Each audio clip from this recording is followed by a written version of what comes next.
I would wish that the committee that is going to look into this weighty statement by Senator Sifuna also focuses on the basis of the current payment of allowances, especially for the teachers who are marking examinations.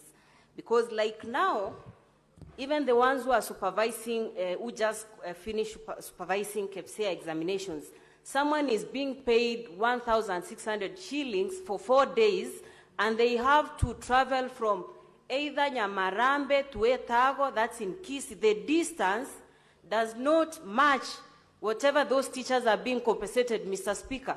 Mr. Speaker, and lastly, we even have the teachers, the science teachers, who are supervising practicals, Mr. Speaker. They are not being compensated in any way, and they spend lots of their time trying to ensure that all the processes go very well, Mr. Speaker.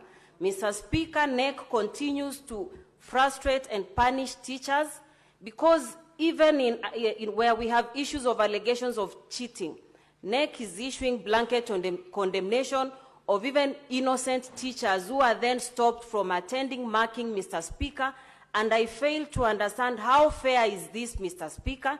KNEC needs to wake up and address the challenges of teachers so that we are not lamenting year in, out.